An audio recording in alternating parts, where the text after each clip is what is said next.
제3부 일통천하 제11권 또 다른 난세 제4장 병법가 오기. 성군이다. 요순이 다시 태어났다. 위문후가 내정과 민치에 힘을 쏟은 이래 위나라는 하루가 다르게 안정되어 갔다. 모든 신료와 백성들은 한결같이 위문후를 칭송했다. 그런데 정작 위문후의 표정은 어딘지 모르게 어두웠다. 조정 중신들이 그 까닭을 알지 못해 눈치를 살피는 중에 상경 적황만이 위문후의 마음을 짐작하고 찾아가 말했다. 주공께서는 우리나라의 악양을 대신할 장수가 없기 때문에 근심하십니까? 위문후가 고개를 끄덕이며 힘없이 대답했다.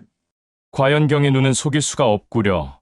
나는 경의 말을 조차 악양으로 하여금 중산을 정벌했고 서문표를 업당으로 내려보내 그곳을 다스리게 했소. 이로써 우리나라는 동쪽에 대한 근심은 덜었소. 아, 그런데 임금의 자리란 한시도 편할 날이 없는가 보오. 동쪽이 안정되니 이번에는 자꾸 서쪽이 걱정되는구려. 지금 우리나라 서쪽에는 승냥이와 같은 진나라가 도사리고 있어 언제 서하 땅을 침범할지 모르는 형편이오. 나는 지혜롭고 용맹스런 장수로 하여금 서하를 지키게 하여 서쪽을 안정시키고 싶은데 그럴 만한 장수가 없어.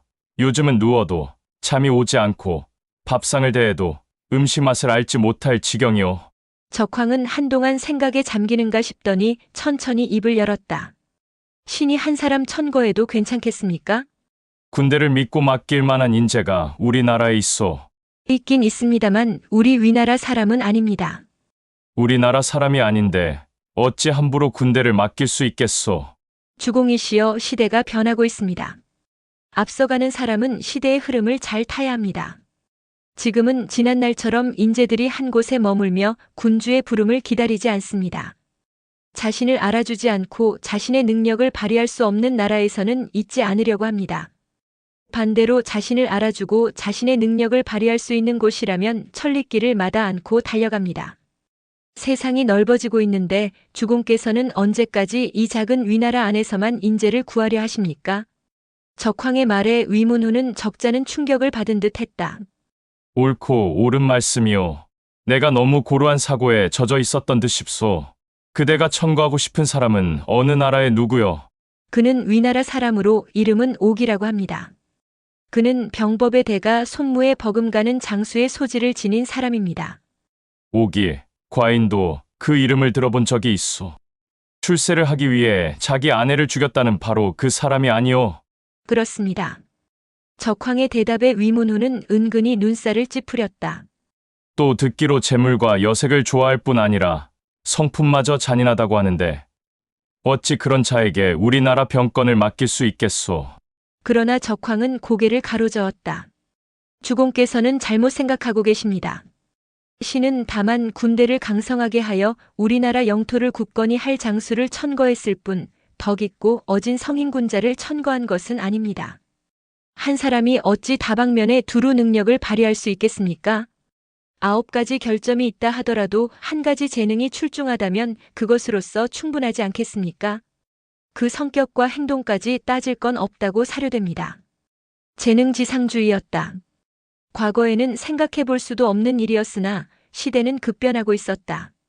이런 면에서 적황은 선구자다운 안목을 지닌 사람이라고 할 수 있겠다. 위나라가 전국 칠흥 중 선두주자로 나설 수 있었던 것도 바로 이러한 안목을 가진 신료들이 대거 포진해 있었기 때문이 아니었을까?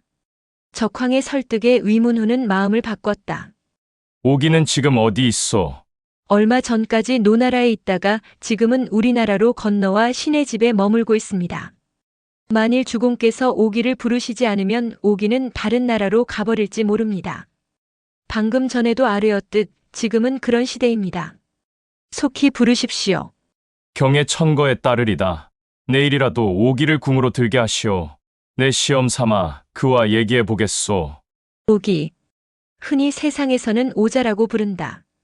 오자병법의 저자이기도 하다. 손자와 더불어 병법의 대가로 불리는 사람이다. 오기는 위나라 태생으로 어릴 적부터 성격이 거칠고 급했으며 한번 마음먹은 것은 포기하는 법이 없을 만큼 고집이 세었다. 10살이 넘으면서부터는 하루도 싸움질을 하지 않는 날이 없을 정도였다. 한간에 이런 일화가 전해온다. 어느 날 그는 자신보다 덩치가 큰 아이와 싸움을 벌였다. 오기는 얼굴이 망가질 정도로 얻어터졌다.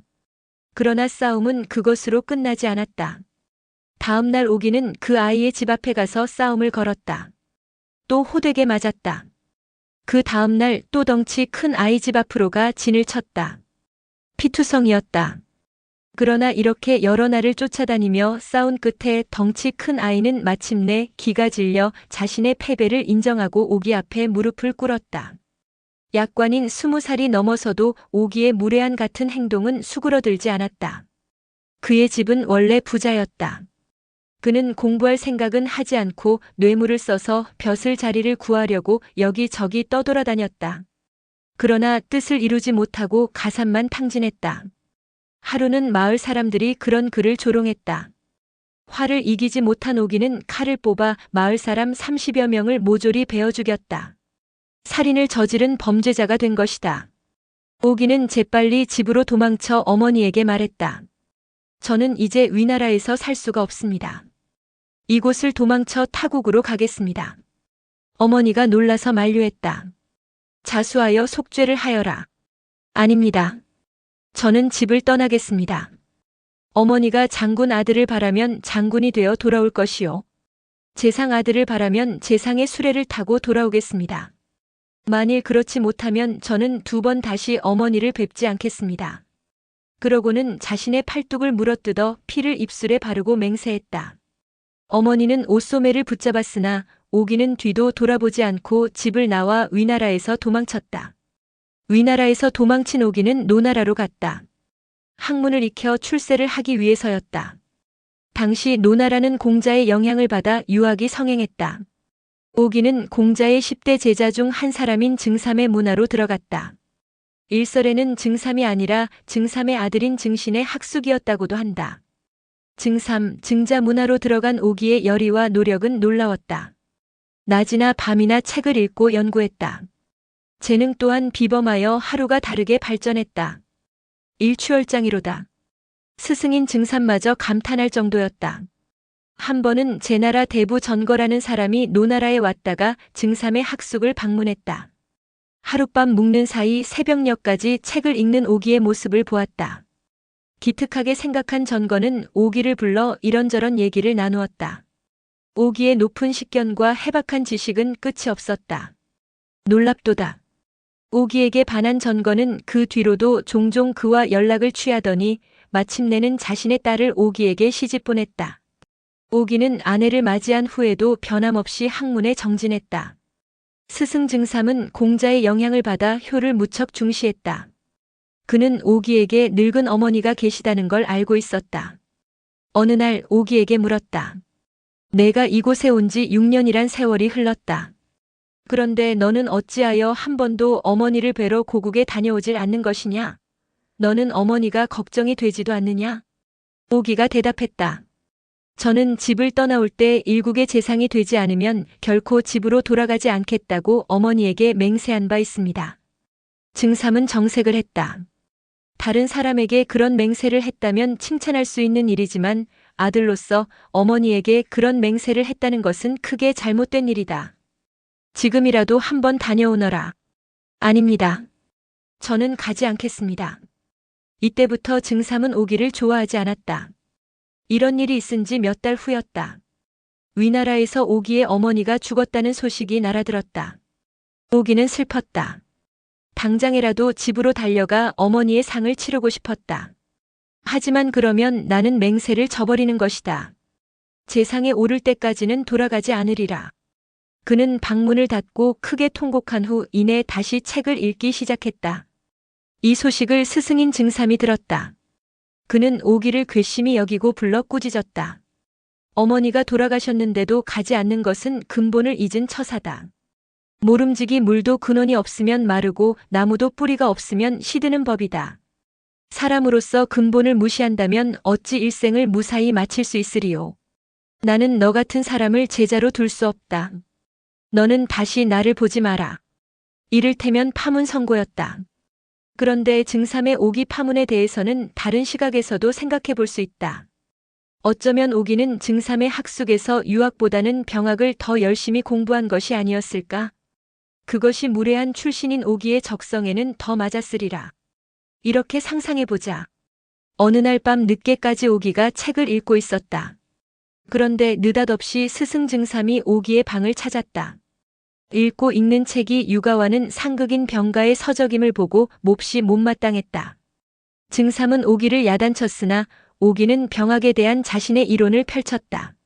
이때부터 오기를 싫어한 증삼은 오기가 어머니의 상을 당하고도 돌아가지 않는 것을 보고 핑곗거리를 찾아내어 그를 파문한 것이 아니었을까? 그렇다면 증삼에게 파문당한 오기의 심정은 어떠했을까? 이러했을 것이다. 차라리 잘 되었다. 이제 마음 놓고 내가 좋아하는 것을 공부해보자. 실제로 오기가 증삼 문화를 떠나 자리를 잡은 곳은 바로 병학을 공부하는 학숙이었다. 스승이 누구였는지는 알려져 있지 않다. 오기의 성품으로 볼 때 증삼의 학숙에서 그다지 멀지 않은 곳일 수도 있다. 어쨌건 오기는 병가에 들어가 3년 동안 병법을 익혔다. 재능이 뛰어난 오기는 이내 일가견을 이룰 정도로 병법에 통달했다. 이제 오기에게 남은 것은 단 하나. 나의 능력을 발휘해 장상에 오르는 것뿐이다. 그러기 위해서는 자신을 천거해 줄 사람이 필요했다. 어느 나라건 상관없다. 나를 알아주는 사람이면 된다. 그는 멀리 갈 것도 없이 노나라에서 자신의 기반을 닦으리라 마음먹었다. 당시 노나라 재상은 공의휴였다. 여러 차례의 노력 끝에 공의휴와 얘기를 나눌 기회를 잡았다. 오기는 물을 만난 고기처럼 병법에 관한 자신의 견해를 쏟아냈다. 무릇 전쟁에 임하는 군대에는 4가지가 있습니다. 의병, 강병, 폭병, 역병이 바로 그것입니다. 의병이란 폭정을 물리치고 나라를 혼란에서 구하고자 하는 군대를 말합니다. 강병이란 군사력만 믿고 나가 싸우는 군대를 말합니다. 폭병이란 도의를 저버리고 이익을 탐해 나선 군대를 말합니다. 역병이란 나라가 어지럽고 백성이 신음하는데도 일으킨 군대를 말합니다. 재상께서는 노나라 군대가 어떤 군대가 되기를 바라십니까? 오기의 말에 공의휴는 넋을 빼앗기지 않을 수 없었다. 이 사람이야말로 우리 노나라를 강대국으로 일으켜줄 사람이로다. 그날로 그는 오기를 노목공에게 천거했다.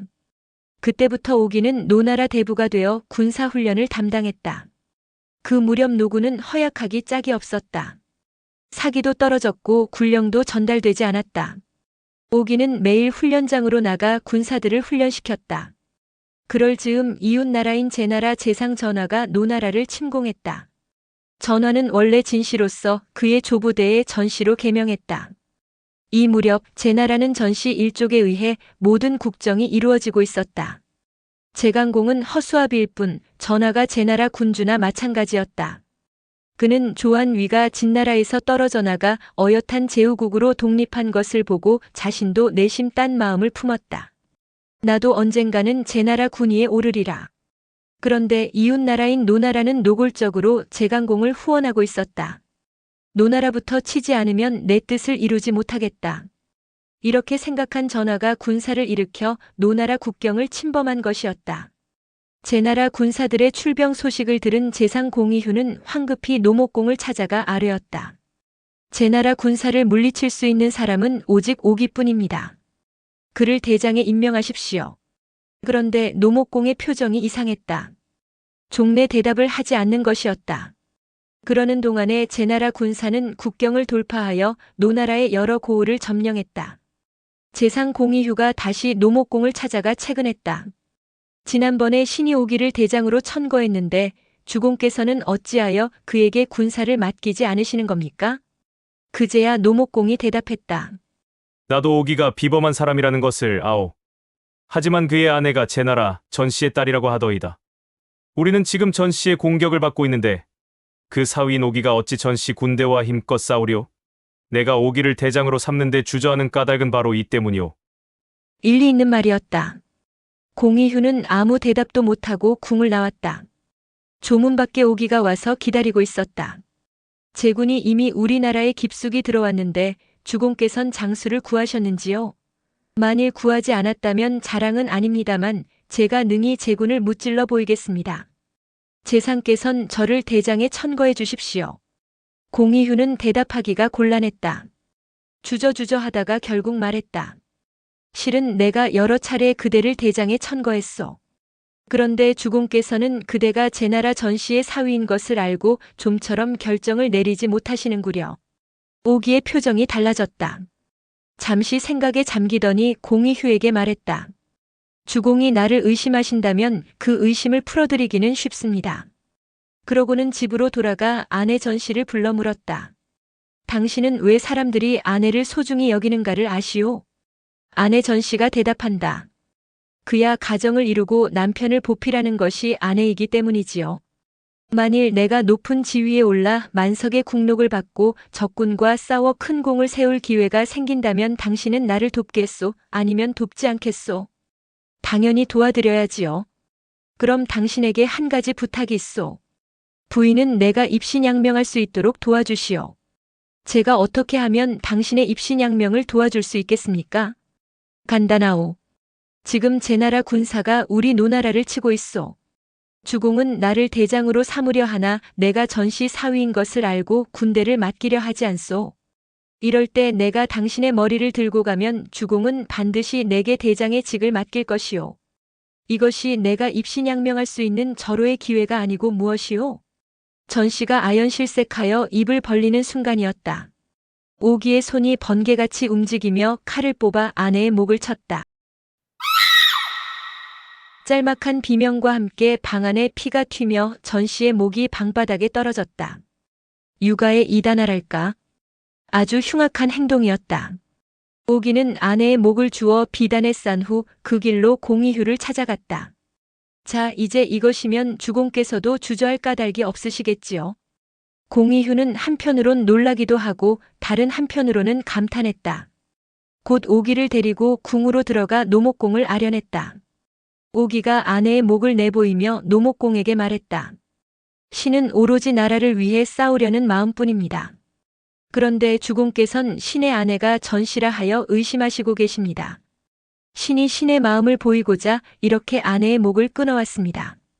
이래도 신의 마음을 의심하시겠습니까? 노목공은 대답 대신 눈살을 찌푸렸다. 공의휴가 그 마음을 짐작하고 가까이 다가가 속삭였다. 오기는 자기 아내보다 공명을 더 생각하는 사람입니다. 만일 주공께서 그를 등용하지 않으시면 그는 반드시 노나라를 버리고 제나라로 갈 것입니다. 이에 노목공은 어쩔 수 없이 오기를 대장으로 삼아 제군을 무찌르게 했다. 오기는 군사를 이끌고 동쪽으로 달려나갔다. 남비에 이르러 제군과 대치했다.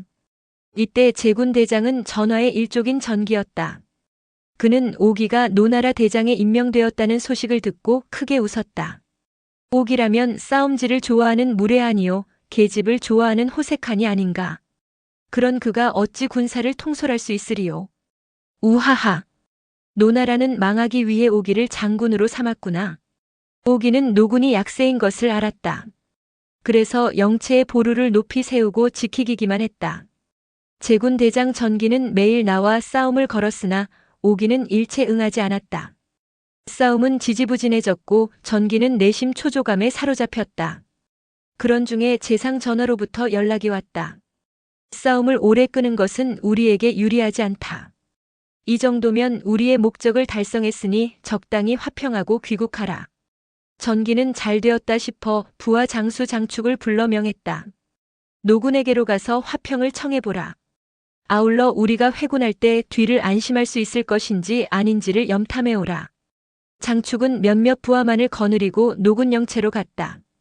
노군 대장 오기는 제군 장수 장축이 온다는 전가를 받자 회심의 미소를 지었다. 내가 이제 제군을 격파하여 천추에 내 이름을 전할 수 있게 되었구나. 그는 부하들에게 명하여 젊고 용맹한 군사는 후군으로 돌려 감추고 늙고 병약한 군사들만 영문 앞에 내세웠다. 장축이 당도하자 친히 군문 밖으로 나가 정중히 영접했다. 회담에 앞서 장축이 경멸하는 듯한 표정으로 오기를 향해 넌지시 한마디 던졌다. 들리는 소문으로 장군께서 대장에 오르기 위해 아내를 죽였다고 하던데 사실인지요? 오기는 황공한 태도를 지으며 대답했다. 제가 비록 불초하지만 그래도 일찍이 증삼 선생의 문화에서 성현의 도리를 배운 적이 있습니다. 어찌 그런 몰인정하고 잔인한 짓을 할 리 있겠습니까? 아내가 병으로 죽었을 때 마침 우연히 나라에서 제게 대장직을 맡겨 그런 소문이 났는가 봅니다. 장축은 고개를 끄덕이는 척하다가 찾아온 목적을 밝혔다. 그러면 그렇지요. 저는 진작부터 장군께서 제나라 아내를 죽일 리 없다고 생각했습니다. 만일 장군께서 제나라 전씨 집안과의 옛 정을 잊지 않으셨다면 서로 동맹하고 우호를 맺는 것이 어떻겠습니까? 수락하시면 우리는 그 즉시로 노나라 땅에서 물러나겠습니다. 오기가 기쁜 얼굴로 대답했다. 바라던 바입니다. 저는 일개서생에 불과합니다. 어찌 강한 제나라 군대와 맞서 싸울 수 있겠습니까? 제나라와 화평만 맺을 수 있다면 저는 더 바랄 나위 없습니다. 그런데 화평이 성립되면 장군께서는 대장직을 잃지 않겠습니까? 소장은 그것이 염려됩니다. 그 점이라면 염려하지 마십시오. 오히려 그 반대입니다. 노나라는 약하고 제나라는 강합니다. 약한 군대로서 강한 군대를 맞아 화평을 맺고 국난을 해결했는데 어찌 대장직을 잃겠습니까? 제가 돌아가면 우리 주공께서는 저를 더욱 신임하시고 모든 병권을 맡기실 게 틀림없습니다. 협상은 급속도로 진전되었다. 오기는 장축을 군중에 머물게 하고 사흘 동안 술을 진탕 먹였다. 장축이 제나라 진영으로 돌아가려 할 때 오기가 다시 한번 부탁했다. 전기 장군에게 잘 말씀드려 부디 화평이 성립될 수 있도록 애써 주십시오. 장축은 맡은 바 임무를 잘 수행했기 때문에 흡족한 마음으로 돌아갔다. 장축이 떠나자마자 오기는 전 장수들을 불러 모아 지금까지와는 다르게 결연한 표정으로 명했다. 군사를 3로로 나누어 장축의 뒤를 몰래 따르라. 노나라 병사들은 부산하게 움직였다. 장축은 전기에게 보고했다. 노나라 군사는 늙고 병든 약졸들 뿐이었습니다. 오기는 진심으로 우리와 화평하기를 갈망할 뿐 싸울 뜻은 전혀 없습니다. 추격군에 대해서는 안심해도 되겠습니다. 전기는 호탕하게 웃음을 터뜨린 후 전군에 철군 명령을 내렸다.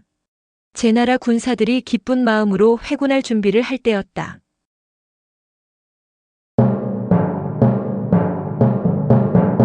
영문 밖에서 난데없는 북소리가 천지를 진동할 듯 들려왔다.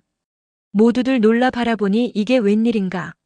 어느새 삼면으로 노나라 군사가 새카맣게 포진하고 있지 않은가. 꿈에도 예상하지 못한 기습이었다. 속았다. 전기는 대경실색했다. 집으로 돌아갈 꿈에만 부풀어 있던 병사들도 어쩔 줄을 몰라 했다. 노군의 공격은 태산이라도 무너뜨릴 듯 거셌다. 반면 제나라 군사는 병차에 말을 맬 여가도 없이 일대 혼란에 빠졌다. 그 이후로 벌어지는 광경은 전투라고 할 수 없었다. 일방적인 사륙이었다. 전기는 병차에 올라타 겨우 영체를 빠져나왔다. 장수 장축이 호위하지 않았더라면 노군의 발에 짓밟혀 벌써 죽었을 것이다. 달아나는 제군의 뒤를 노군이 추격했다. 남비의 넓은 들은 제나라 군사의 시체로 가득했다. 내는 핏물로 붉게 물들었다. 오기는 국경을 넘어 제나라 평육 땅까지 몰아붙인 후에야 개선가를 부르며 곡부성으로 돌아갔다. 약한 노나라가 강한 제나라를 대파하다. 이것이 오기의 이름이 천하에 널리 알려지게 된 첫 승전의 전말이다. 대승. 노목공의 기쁨은 이루 헤아릴 수 없이 컸다. 친히 동문 밖까지 나와 개선해오는 오기를 맞이했다. 그날로 오기에게 상경벼슬을 내렸다. 싸움에 대패하고 겨우 목숨을 구해 임치로 돌아간 전기는 재상 전하를 대할 면목이 없었다. 그는 장수 장축을 불러 책망했다. 이번 싸움에 진 것은 다 그대 책임이다. 제가 노군 영체에 갔을 때 그들은 정말 형편없었습니다. 그것이 오기의 계략인 줄 어찌 짐작이나 했겠습니까?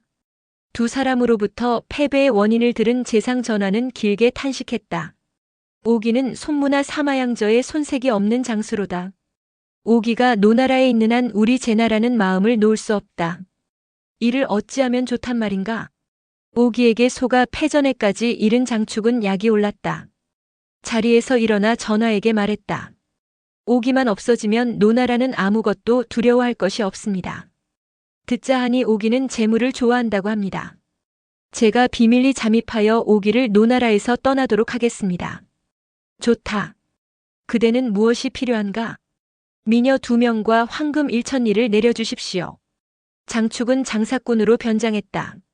그러고는 전하에게서 받은 미인 2명과 황금 1,000리를 수레에 싣고 노나라로 들어갔다.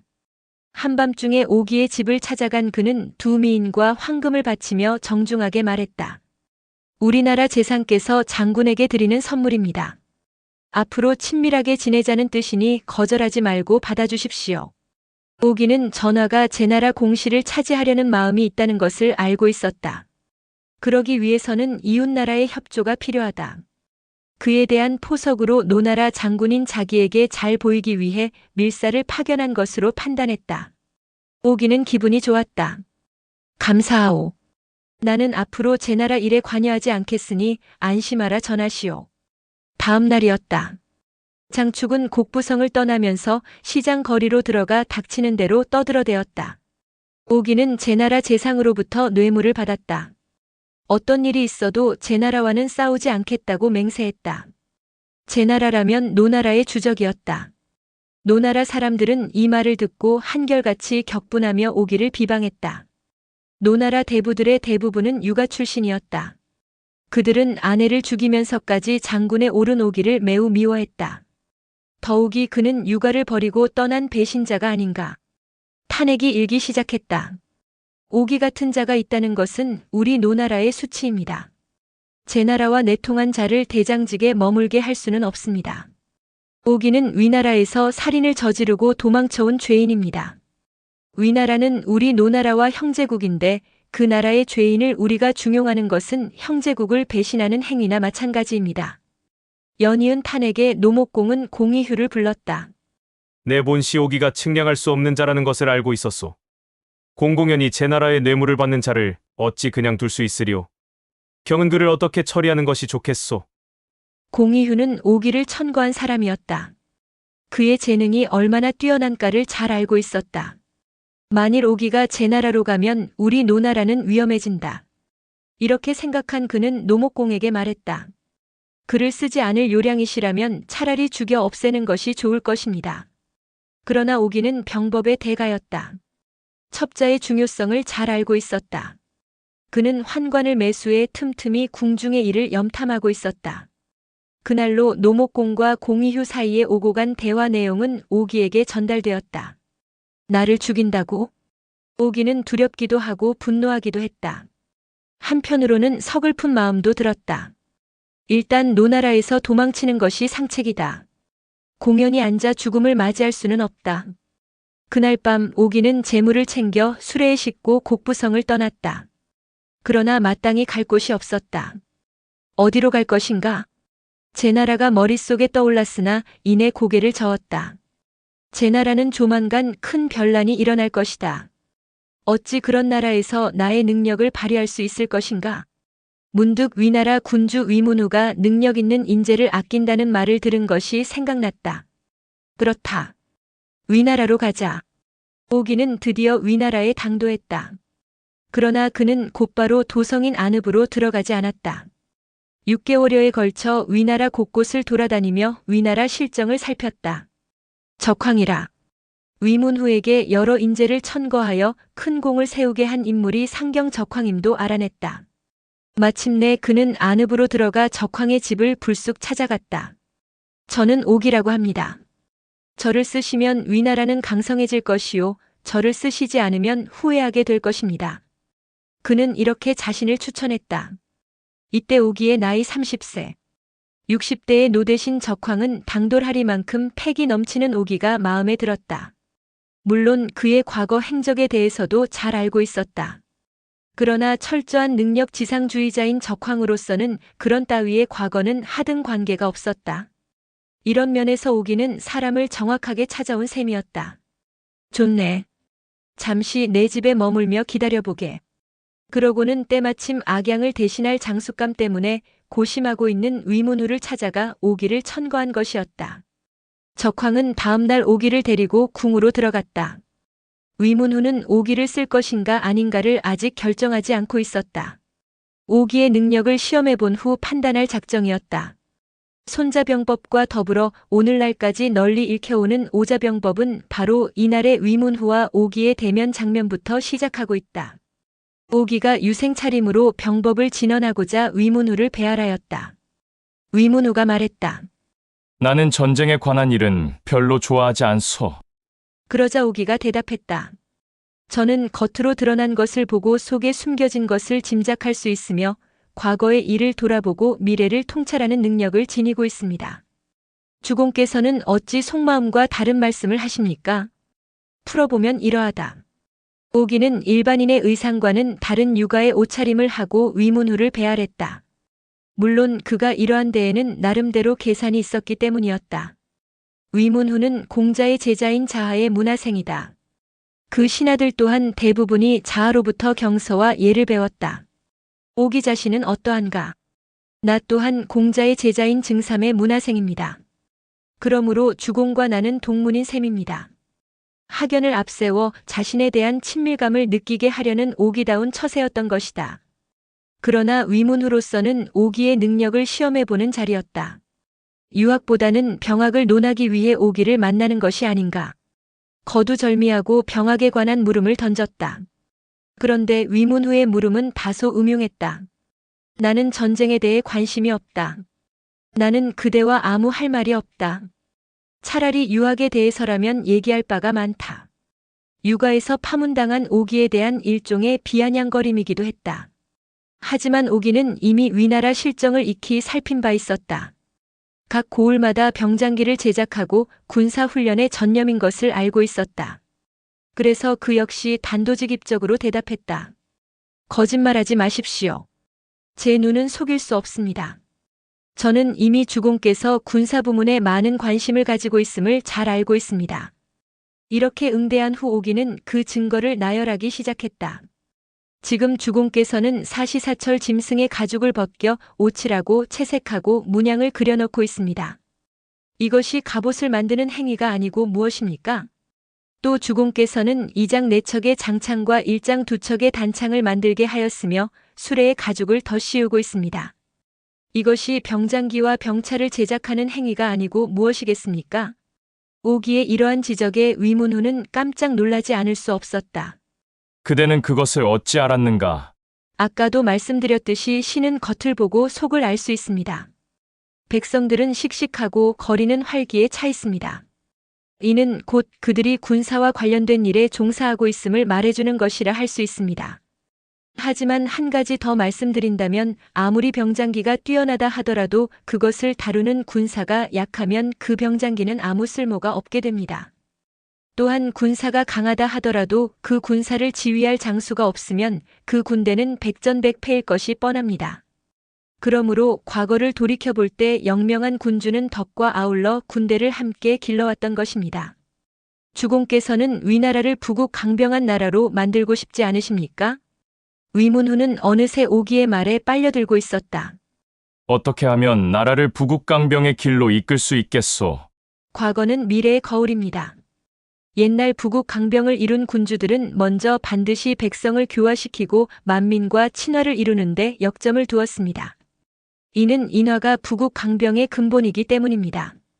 인화가 이루어지지 않았으면 하지 말아야 할 것 4가지가 있습니다. 이것을 사불이라고 합니다. 주공께서는 이 사불을 들어보시겠습니까? 듣고 싶소. 첫째, 나라가 하나로 결속되어 있지 않으면 군대를 출정시켜서는 안 됩니다. 둘째, 군이 하나로 뭉쳐 있지 않으면 부대를 움직여서는 안 됩니다. 셋째, 진영이 단합되어 있지 않으면 나아가 싸우게 해서는 안 됩니다. 넷째, 전투에 임하여 일사불란하지 않으면 결전을 해서는 안 됩니다. 이상 4가지 해서는 안 될 것 때문에 옛날 영명한 군주는 가장 먼저 백성과 나라의 화합부터 다졌던 것입니다. 오기의 청산유수와 같은 말과 해박한 병학의 지식에 위문후는 입이 함지박만큼 벌어졌다. 그는 일단 오기를 돌려보낸 후 정책 고문인 이극을 불러 물었다. 경이 보기에 오기는 어떠하오? 이극이 대답했다. 오기는 탐욕스럽고 여색을 좋아하기는 하지만 그의 용병 능력만큼은 사마양저도 따를 수 없겠습니다. 마침내 위문후는 오기를 장군 겸 서하 태수로 삼아 서쪽 국경으로 내보냈다. 오기의 등장은 위문후에게 있어 호랑이가 날개를 단 것과 같았다. 위문후는 즉위일의 내치에는 많은 성과를 거두었으나 군사 부문에 있어서만큼은 악양의 중산국 정벌을 제외하면 이렇다 할 업적을 이루지 못했다. 그런데 오기를 등용하고 난 후부터는 놀라울 만한 영토 확장을 이루게 되는 것이다. 오기는 평소 사생활이 좋지 않았다. 그런데 이상했다. 장군에 임명되어 서하 땅으로 내려가 군중 생활을 하면서부터 그의 태도는 180도 달라졌다. 이때의 오기의 행동을 사기는 다음과 같이 묘사하고 있다. 오기는 장군이 되자 신분이 가장 낮은 병졸들과 같은 옷을 입었고 식사도 함께 했다. 잠을 잘 때는 자리를 깔지 않았으며 행군할 때는 말이나 수레를 타지 않았으며 자기가 먹을 식량은 자신이 친히 가지고 다녔다. 이처럼 오기는 모든 수고로움을 병졸과 함께 나누었다. 위문후와의 대화에서도 알 수 있듯이 오기 병법의 근본은 인하다. 오기는 바로 그 인하를 친히 실천한 것이라 볼 수 있다. 그는 장수와 병졸을 하나로 단합시키기 위해 부하들과 동고동락을 하는 수법을 사용한 것이다. 이것은 커다란 효과를 거두었다.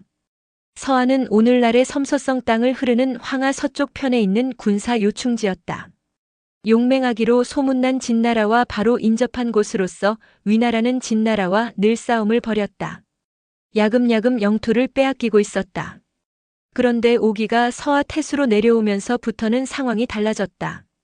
병졸들과 모든 고통을 함께 나누는 오기의 태도에 감동한 군사들이 전과 달리 목숨을 걸고 전투에 임하는 것이었다. 승전의 횟수가 많아지고 마침내는 위나라 땅을 오히려 늘려나갔다.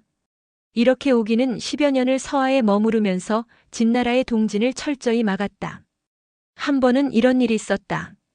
병졸 하나가 몸에 종기가 나 걸음을 걷지 못했다. 이것을 본 오기가 그 병졸을 불러 종기 난 곳을 내보이게 했다. 단순히 종기의 상태를 살피려는 것이겠거니 여긴 병졸은 아무 생각 없이 종기가 난 곳을 내밀었다. 다음 순간 병졸은 깜짝 놀라지 않을 수 없었다. 오기가 입을 들이대고 고름이 질질 흐르는 몸의 종기를 빨아대는 것이 아닌가. 그 뒤에도 종종 오기는 그 병졸을 불러 종기가 난 상처를 빨아주었다. 병졸은 감격했다. 아니 그 병졸뿐만 아니라 서하의 모든 군사들이 감격했다.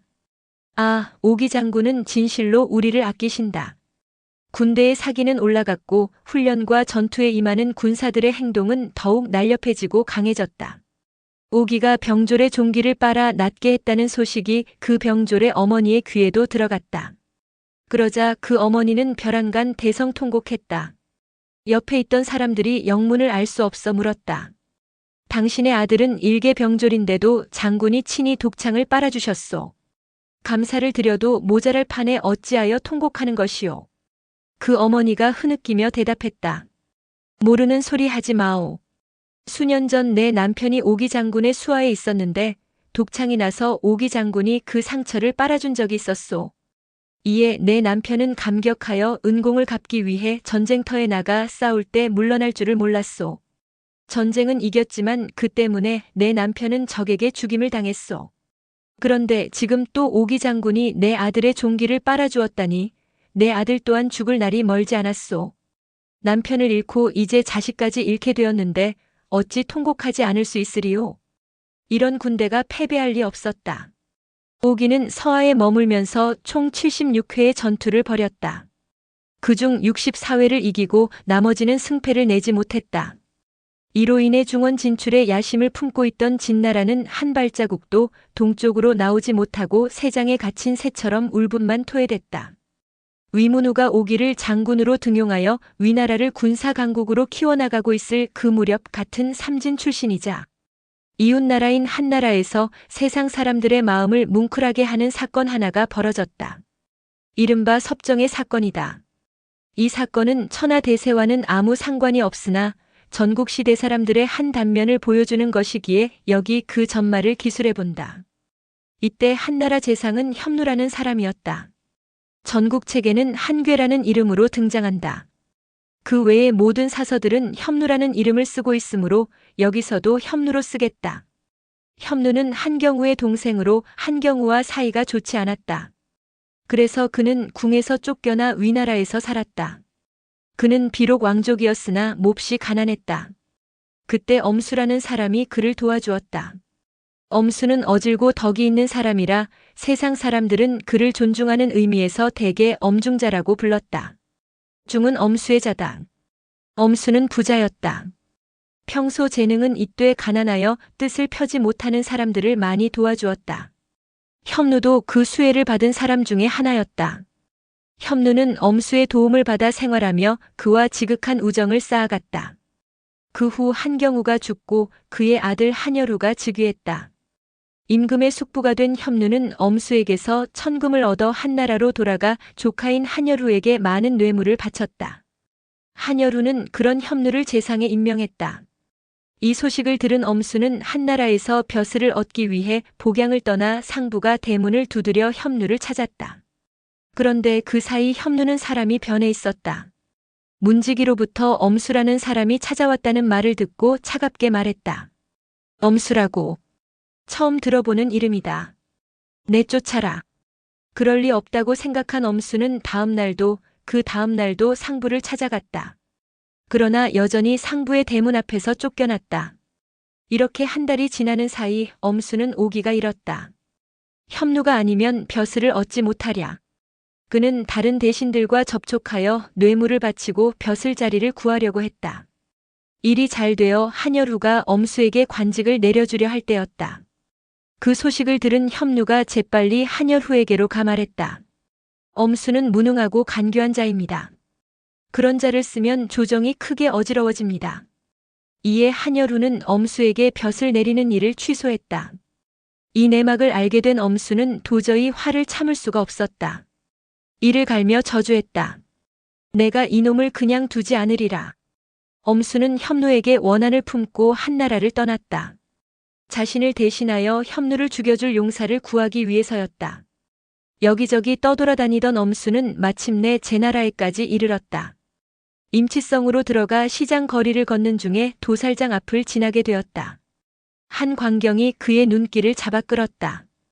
도살장 안에서 한 사내가 소를 죽이고 있었는데 30근이 넘는 커다란 도끼를 아주 손쉽게 휘둘러 단번에 소를 죽이는 것이었다. 장사로다. 엄수가 유심히 살피니 백정의 키는 팔척이요. 눈은 고리눈의 수염은 이무기 같았다. 그는 끌리듯 도살장 안으로 들어갔다. 잠시 얘기를 나눌 수 있겠소? 말씀해 보십시오. 제나라 사람의 말투가 아니었다. 장사의 이름은 어찌 되며 고향은 어디시오? 나의 성은 섭이요, 이름은 정이라 하오. 위나라 지땅 심정리가 제 고향이지요. 지는 지금의 하남성 제원현 동남쪽 일대다. 그러시군요. 그런데 어째서 고향 땅을 버리고 이곳 제나라까지 오시게 되었소? 저는 원래 천성이 지나치게 솔직하고 거친 편입니다. 어느 날 섭정은 남의 땅을 빼앗으려는 관리와 다투다가 홧김에 그 관리를 때려 죽였다. 일개 백성이 관리를 죽였으니 그 마을에서 살 수 없음은 자명한 일이다. 그는 재빨리 어머니와 누이를 데리고 고향을 떠나 멀리 제나라로 도망쳐왔다. 제나라에 터전이 없는 섭정이 할 수 있는 일이라고는 도살업뿐이었다. 그렇게 지금까지 백정 노릇을 하며 살고 있답니다. 그런데 그대는 누구시오? 나는 엄수라는 사람이요. 그대의 풍모가 예사롭지 않아 나도 모르게 말을 붙여본 것뿐이요. 일단 엄수는 그날 그냥 숙소로 돌아갔다. 다음 날 아침 엄수는 의관을 단정히 갖추고 다시 도살장으로 갔다. 섭정에게 정중히 절을 한 후 말했다. 긴히 의논 드릴 일이 있습니다. 잠시 시간을 내어 주점으로 가십시다. 엄수는 섭정을 귀빈 대하듯 앞세우고 근처 주점으로 들어갔다. 극진한 태도로 술잔을 교환했다. 그렇게 석잔을 비우고 나서 엄수는 섭정 앞에 황금 100일을 내놓았다. 일은 무게의 단위로 1일은 대략 20량이다. 그러니 총 2000량이다. 섭정은 많은 황금을 보고 눈이 휘둥그레졌다. 이게 뭡니까? 그대에게 늙은 어머님이 계시다기에 드리는 것입니다. 이것으로 어머니를 잘 봉양해 드리시오. 그대가 이렇듯 많은 황금을 주는 걸 보니 필시 내게 무슨 청이 있는 모양이구려. 그것이 무엇인지 말씀해 보십시오. 그렇지 않으면 저는 이 황금을 결코 받지 않겠습니다. 엄수는 망설이다가 이윽고 한나라 재상 현누와 자신 사이에 있었던 일을 낱낱이 말해주었다. 나는 기어코 그놈을 죽여 원수를 갚을 작정입니다. 장사께서 부디 내 소원을 들어주십시오. 그제야 엄수가 자신에게 극진히 대하는 까닭을 알게 된 섭정은 곤란한 표정을 지었다. 옛날 오나라 전제는 오자서에게 이같이 말한 적이 있소. 늙은 어머니가 생존해 계시니 함부로 내 몸을 남에게 맡길 수 없다고 말이오. 나는 이 말이 참으로 지당하다고 생각합니다. 저는 그대의 청을 들어주기가 어렵겠군요. 황금을 도로 집어넣으십시오. 그러나 순순히 물러날 엄수가 아니었다. 내가 너무 성급했던 모양입니다. 역시 그대는 효성이 지극한 사람입니다. 내 어찌 그대에게 효를 버리고 개인의 사사로운 원한을 갚아달라고 강요할 수 있겠습니까? 다만 이 황금만은 거절하지 마시고 받아주십시오. 그대의 높은 의기와 깊은 효성에 감복하여 드리는 것입니다. 엄수의 거듭된 권유에 어쩔 수 없이 섭정은 못 이기는 채 황금을 받았다. 그날 두 사람은 결의 형제를 맺고 헤어졌다. 한편 섭정은 엄수가 준 황금의 반으로 혼기가 찬 누이 서병을 혼인시켰고 나머지 반으로는 노모를 극진히 봉양했다. 매일 맛있는 음식을 구해 바쳤고 비단으로 만든 옷을 지어 올렸다. 그렇게 2년이 지났다. 섭정의 어머니가 노환으로 세상을 떠났다. 이 소식을 들은 엄수는 임치로 달려와 자신의 어머니가 돌아가신 듯 구슬피 곡하고 모든 장례 비용을 대주었다. 장례를 성대히 마치고 나서였다. 섭정은 하늘을 우러르며 말했다. 나는 시장 바닥에서 칼을 들고 소를 잡는 백정에 불과하다. 그런데도 엄중자는 존귀한 신분으로 나를 찾아와 형제처럼 대해주었다. 내 어머니가 장수를 누리고 행복한 생을 마친 것은 오로지 엄중자 덕분이다. 내 어찌 나를 알아주는 사람을 위해 힘을 쓰지 않으리요. 그러고는 복양으로 가 엄수의 집을 찾았다. 그는 엄수 앞에 무릎 꿇고 말했다. 오늘부터 나는 그대의 것입니다. 그대 덕분에 누님이 혼인했고 어머니에 대한 효도도 마칠 수 있었습니다. 나는 이제 아무 미련이 없습니다. 나를 쓰려거든 마음대로 쓰십시오. 엄수가 기쁜 표정으로 대답했다. 고맙소. 전에도 말했듯이 내 소원은 하나요. 한나라 재상 현누를 죽이는 것이 외다. 제가 그 일을 맡겠습니다. 나 또한 모든 것을 동원해서라도 지원하겠소. 얼마의 장사와 얼마의 병장기가 있으면 되겠소. 그러나 섭정은 고개를 흔들었다. 현누는 한나라의 왕족이자 재상입니다. 거처의 경비가 예사롭지 않을 것이며 행차할 때는 많은 호위 병사들이 뒤따를 것입니다. 여러 장사들과 함께 거사하는 것보다는 비밀리 혼자서 습격하는 것이 더 낫습니다. 나는 오늘 중으로 복양을 떠나 한나라로 들어가겠습니다. 이제 그대와 나는 다시 보지 못할 것입니다. 나 또한 그대 이름을 말하지 않을 것이니 그대 또한 오늘로써 나의 이름을 잊으십시오. 그날 저녁 섭정은 엄수와 작별하고 호롤 단신 한나라를 향해 떠나갔다. 섭정은 한나라의 도읍에 당도했다. 섭정은 여관에 묵으면서 조용히 마음을 가라앉혔다. 나흘째 되는 날 그곳을 나와 궁 앞으로 갔다. 한참 동안 기다리자 현누가 조례를 마치고 궁에서 나오고 있었다. 네 마리 말이 끄는 높은 수레 위에 앉아있는 현누는 위세가 당당했다. 그 앞뒤로 무장한 병사들이 철통같이 호위하고 있었다. 그런 행렬을 습격하기란 불가능했다. 섭정은 그 행차의 뒤를 따라 재상부까지 왔다. 역시 경비가 물샐 틈 없이 철저했다. 그는 대문 밖에 서서 안을 들여다보았다. 현누가 당상 위에 앉아 공무를 처리하고 있었다. 많은 사람들이 들락거리며 현누에게 결제를 맡았다. 얼마의 시간이 지났을까? 사람들의 발걸음이 뜸해지고 당상 위에는 현누 혼자만 앉아 있었다. 피곤한지 의자에 등을 기대고 눈을 지그시 감았다. 대문 밖 한 귀퉁이에서 이를 지켜보고 있던 섭정은 두 주먹을 불끈 쥐었다. 이때다. 그는 벼랑간 대문 안을 향해 돌진했다. 섭정의 느닷없는 질주에 문지기들은 크게 당황했다. 누구냐? 멈춰라. 그러나 섭정은 들은 척도 하지 않고 문지기들을 제치며 부중 안으로 뛰어들었다. 뜰 안에 늘어서 있던 군사들 또한 깜짝 놀랐다. 칼과 창을 거머쥐고 섭정 앞을 가로막았다. 그래도 섭정은 무쇠 같은 주먹을 휘두르며 돌진을 멈추지 않았다. 군사들은 창칼 한 번 휘둘러보지 못하고 나가떨어졌다. 섭정은 그 틈을 이용해 대청 위로 뛰어올랐다. 동시에 그의 손에서 비수가 싸늘하게 빛을 발했다. 무엄하구나. 의자에 앉아 느긋하게 휴식을 취하고 있던 협누가 벌떡 일어나며 외쳤다. 그러나 그것이 이 세상에서 협누가 마지막으로 내뱉은 외침소리였다. 도축업이 전문인 섭정은 침착하고 재빠르게 비수를 협누의 왼쪽 가슴에 꽂았다. 비수는 한치의 오차도 없이 정확하게 심장을 관통했다. 협누는 나지막한 신음소리를 내며 그대로 바닥에 쓰러져 바들바들 떨다가 숨을 거두었다. 부중은 삽시간에 아수라장으로 변했다. 군사들은 대문을 걸어 잠그고 섭정을 에워쌌다. 섭정은 도저히 부중에서 벗어나지 못할 것임을 알았다. 그 와중에서도 그는 생각했다. 내가 이대로 죽으면 사람들은 내가 섭정인 것을 알 것이요. 내 누이에게까지도 화가 미칠 것이다. 그러면 또한 내가 엄수의 은혜를 받은 것을 알게 될 것이다. 그러면 협누를 죽이라고 시킨 사람이 엄수인 것이 드러난다. 이는 누이에 대한 정이 아니요 은인에 대한 예가 아니다. 여기까지 생각이 미친 섭정은 협누의 가슴에 꽂혀있던 비수를 뽑았다. 그러고는 그 비수를 자기 얼굴로 가져가 이마로부터 시작해 둥글게 턱 아래까지 그었다. 이어 손으로 자기 얼굴의 가죽을 벗겼다. 섭정의 얼굴은 시뻘건 살 덩어리로 변했다. 군사들은 그 섬뜩한 광경에 기겁했다. 일제히 눈을 가리고 뒤로 물러섰다. 그러는 사이 섭정은 다시 자기 두 누나를 뽑아 던지고 비수로 목을 찔러 죽었다. 재상 협누가 피살되었다. 이러한 소식은 이내 저작거리로 퍼져나갔다. 공궁에도 전해졌다.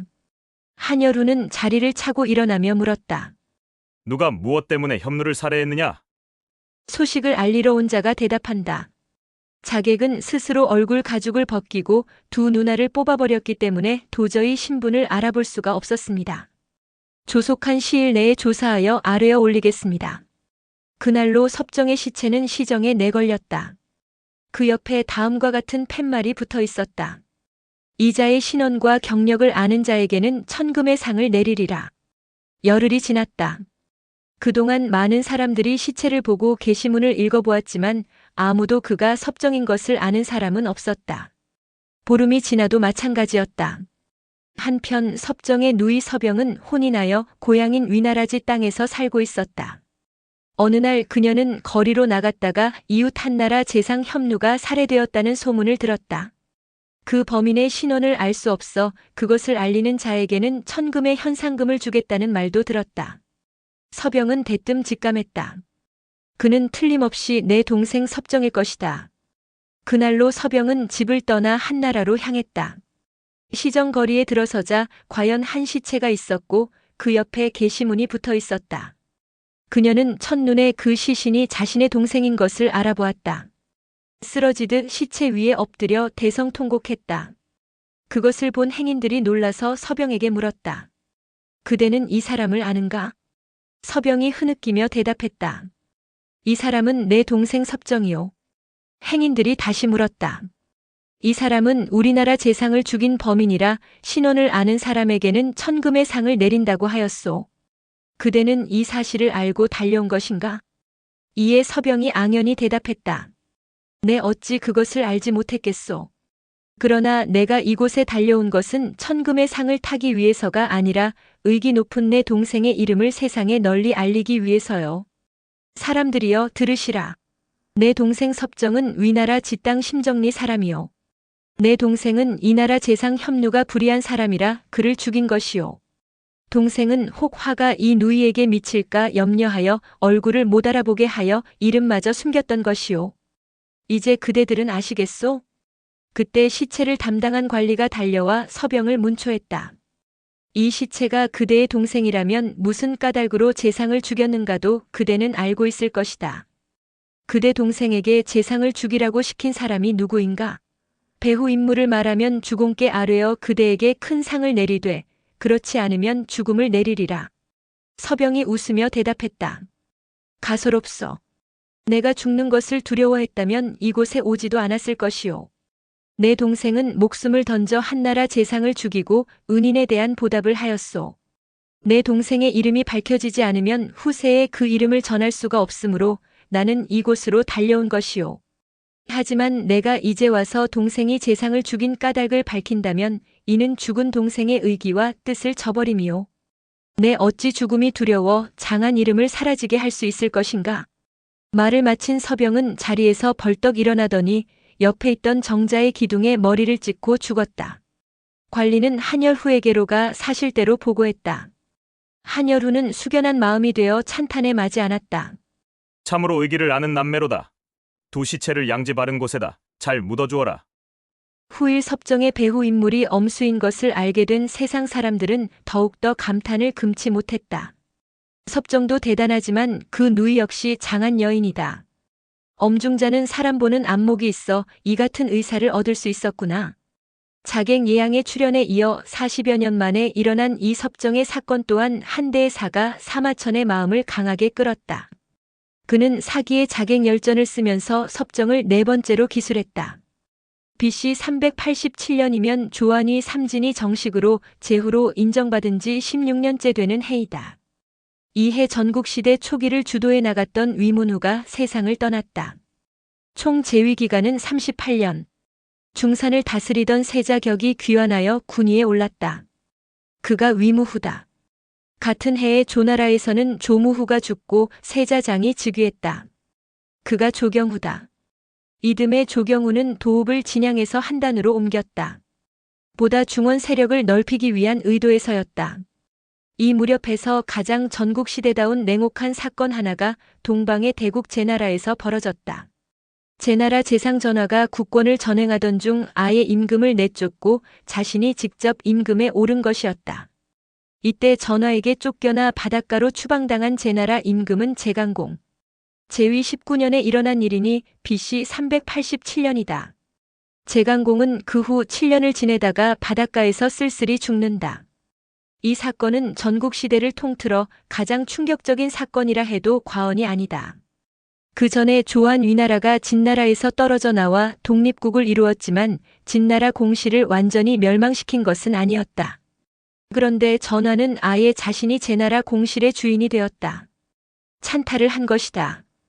춘추시대에서는 상상도 할 수 없는 꿈 같은 일이다. 그만큼 세상은 변하고 있었다. 태공망을 시조로 하는 제나라 군주는 지금까지 강씨였다. 그런데 이때부터 전씨로 바뀌었다. 그래서 사가들은 전화 이후에 제나라를 전제라 불러 강성의 제나라와 구별하고 있다. 전화의 시호는 태공이다. 이에 사람들은 그를 제태공이라 부른다. 제나라의 시조 태공망이 알면 지하에서도 통곡할 일이었다.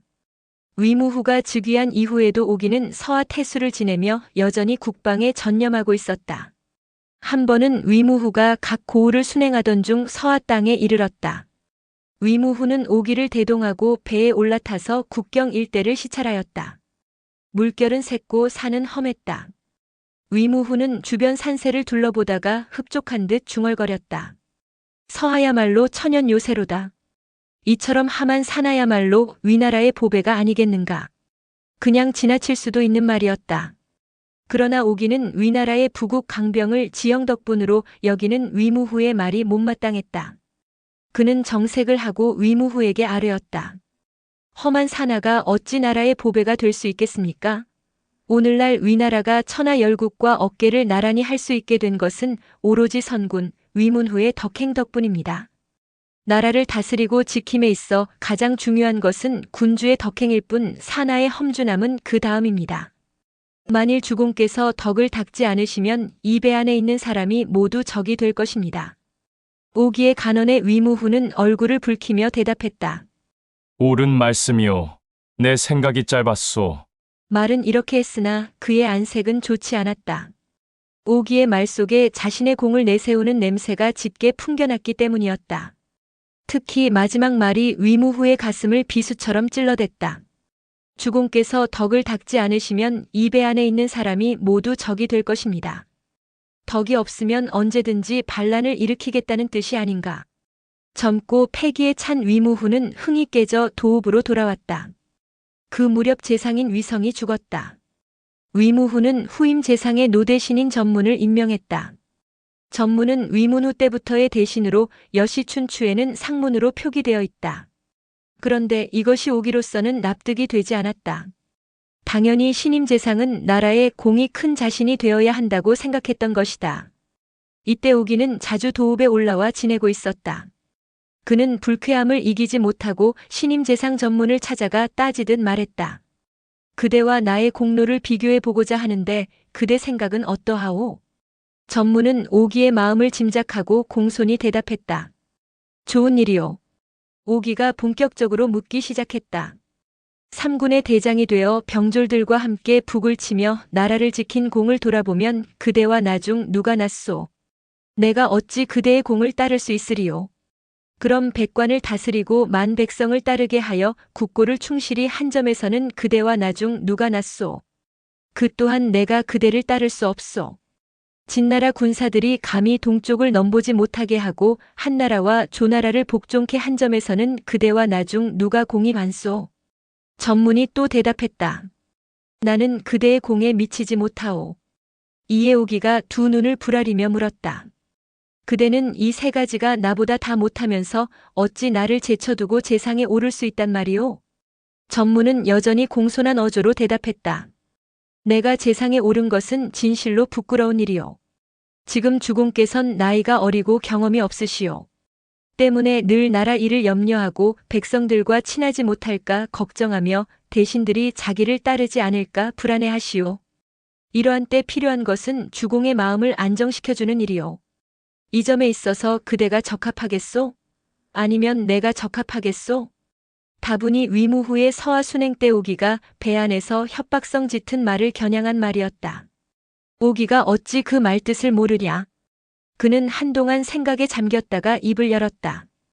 그거라면 그대가 더 적합하오. 주공께서 나를 재상에 임명한 것은 바로 그 때문이오. 그제야 오기는 고개를 끄덕이고 조용히 전문 앞을 물러났다. 그런데 전문은 나이가 너무 많았다. 재상에 오른 지 얼마 안 되어 노환으로 세상을 떠났다. 이에 위무후는 위문후의 사위이자 자신의 매부인 공숙좌를 재상에 임명했다. 이것이 또 한 번 오기의 마음을 상하게 했다. 전문은 분명히 나보다 뛰어난 점이 있었다. 그래서 나는 그가 재상이 되었을 때 순순히 인정했다. 그러나 공숙좌는 도저히 인정할 수 없다. 공로나 능력 면에서 그가 나보다 뛰어난 것이 무엇이란 말인가. 이런 불평이 공숙좌의 귀에 들어갔다. 공숙좌는 틈날 때마다 중얼거렸다. 오기가 있는 한 나의 자리는 불안하다. 하인 중에 똑똑한 자가 있었다. 어느 날 그 하인이 공숙좌에게 계책을 내었다. 오기를 내쫓을 수 있는 묘책이 있습니다. 무엇인가? 오기는 공과 명예를 중요시 여기는 성품입니다. 주공께 찾아가 이러이러하게 아뢰십시오. 하인의 말을 들은 공숙좌는 다음날 위무후를 찾아가 말했다. 오기는 재능 있는 사람입니다. 그런데 주공께서는 오기를 너무 박대하고 계십니다.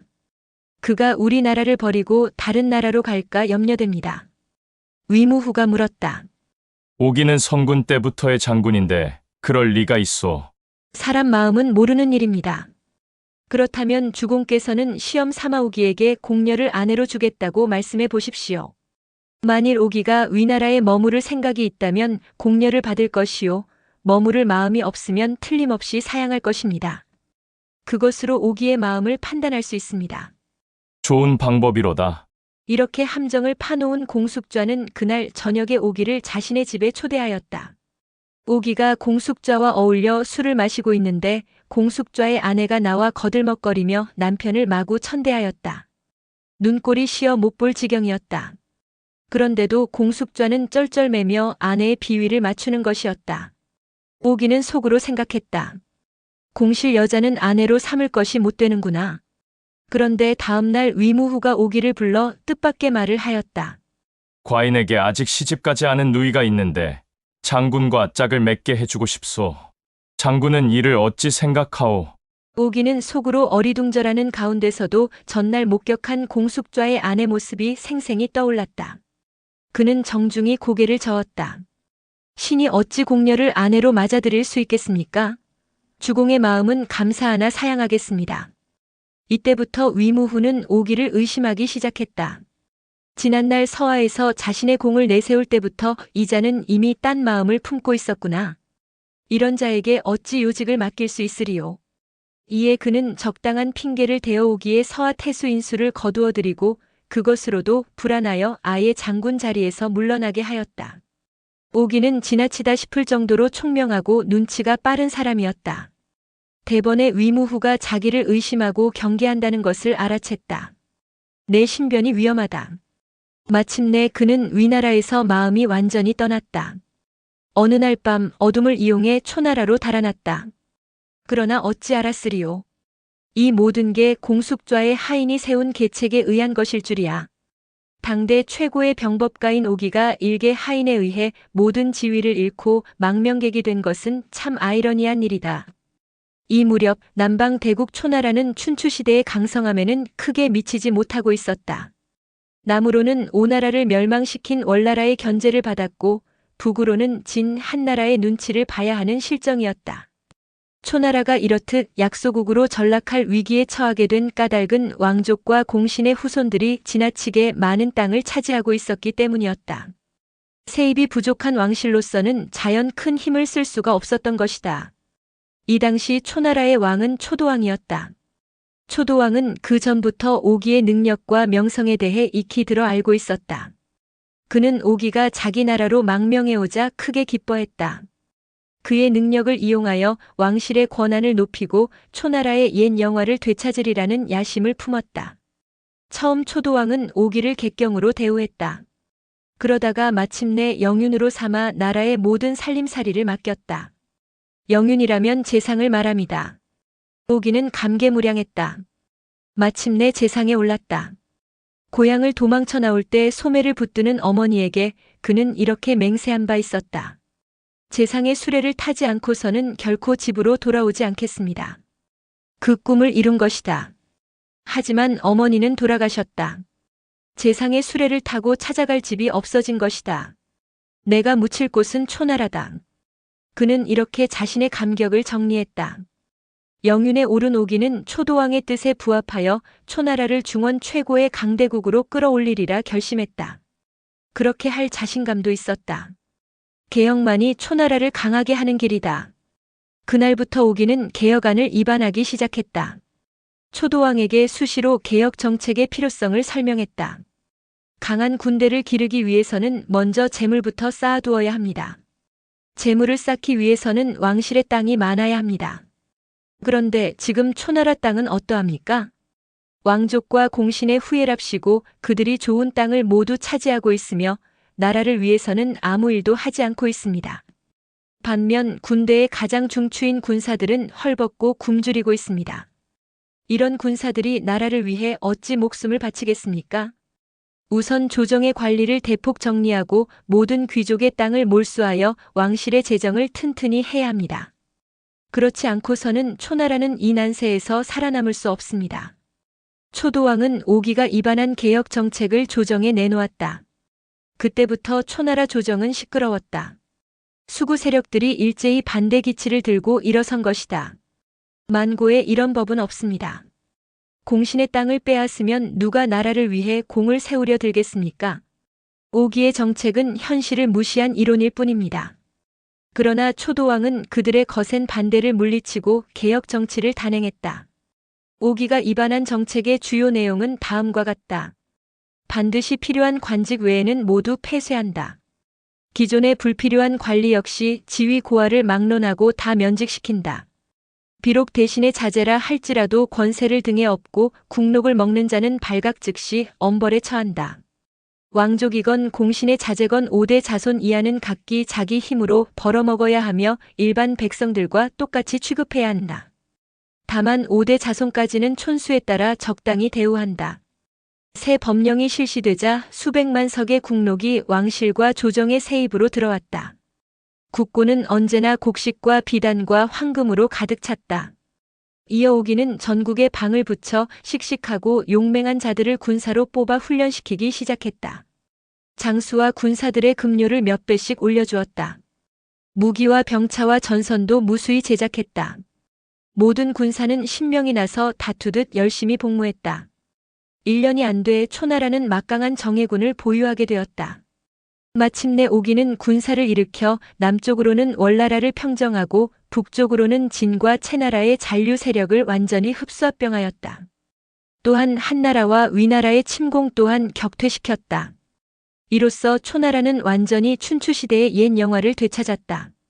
초나라가 전국시대에 들어와 칠홍 중의 하나로 자리를 굳힐 수 있었던 것은 온전히 오기의 공로라고 할 수 있었다. 그러나 영광은 짧은 것인가? 초도왕이 재위 21년 만에 세상을 떠난 것이었다. 초도왕의 죽음에 초나라 왕실과 조정의 분위기는 급변했다.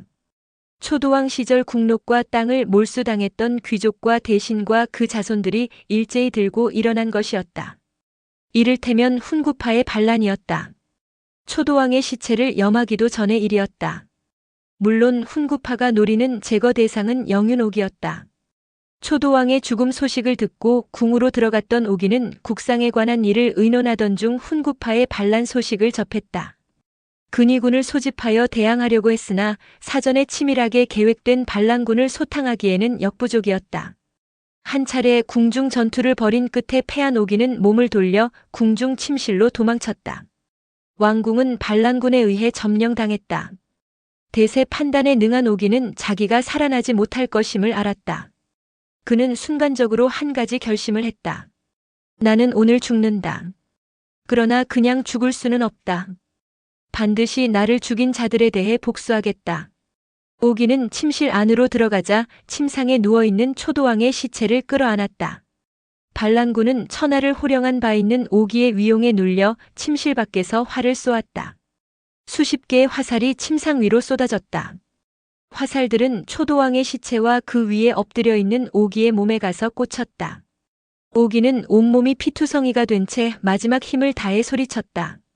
세자시여, 나 오기가 죽는 것은 아까울 것 없습니다. 그러나 신하의 신분으로 대왕의 시체에 화살을 쏘았으니 이는 대역죄에 해당합니다. 세자께서는 왕위에 오르시거든 이 대역죄인들을 국법에 의해 처단하십시오. 말을 마치자 오기는 초도왕의 시체 곁에 쓰러져 숨을 거두었다. 초도왕의 뒤를 이어 세자 웅장이 왕위에 올랐다. 그가 초수광이다. 초수광은 훈구파의 반란이 일어났을 때 궁중에 숨어 있었다. 오기가 외치는 소리를 들었다. 그는 왕위에 오른 지 한 달쯤 지나서 동생이자 영윤인 양부에게 명했다. 오기의 말이 옳다. 선왕의 시체에 활을 쏜 자들은 대역죄인이나 마찬가지다. 그를 모두 잡아 처단하라. 영윤 양부는 군사를 거느리고 한 달 전 난을 일으켰던 훈구 세력의 주모자들을 색출하여 참수형에 처했다. 이리하여 오기를 죽인 초나라 70여 공신 자손 집안은 모두 멸족을 당하고 말았다. BC 381년 위무후 6년의 일이었다. 어떤 이는 말한다. 오기가 초도왕의 시체를 껴안아 역도의 화살을 그에게로 집중시킨 것은 참으로 현명한 계책이었다. 그 때문에 그는 죽어서 자신의 원수를 갚을 수 있었다. 그러나 또 다른 이는 말한다. 오기는 아내를 죽이고 어머니를 버린 사람이다. 그는 자신의 소원인 재상에 오르기는 했으나 그것이 무슨 의미가 있겠는가? 결국 그는 초나라 사람의 손에 죽임을 당하지 않았는가? 그런 그를 과연 현명하다고 할 수 있겠는가? 오기에 대해 사마천은 사기를 통해 다음과 같이 자신의 소감을 피력하고 있다. 옛말에 실행이 능하다고 해서 꼭 말이 능한 것은 아니며 말이 능하다고 해서 실행에 능한 것은 아니다 라는 말이 있다. 오기는 위무후에게 지형의 험고함이 임금의 덕행만 못하다고 설득했으나 그가 초나라에 와서 행한 일은 각박하고 몰인정하기 짝이 없었다. 그 때문에 목숨까지 잃었으니 아 슬픈 일이로다. 남에게 하는 말은 옳으나 자신이 행하는 바는 그와 정반대였던 오기에 대한 조소랄까 안타까움이 잘 드러나는 감상이다. 출세욕의 노예가 되어 어머니를 버리고 아내까지 죽인 끝에 일국의 재상에까지 오른 오기. 그러나 끝내 비참한 종말을 맞이한 그는 난세의 극치라 할 수 있는 전국시대를 대표하는 전형적인 인물이었다고 말할 수 있겠다.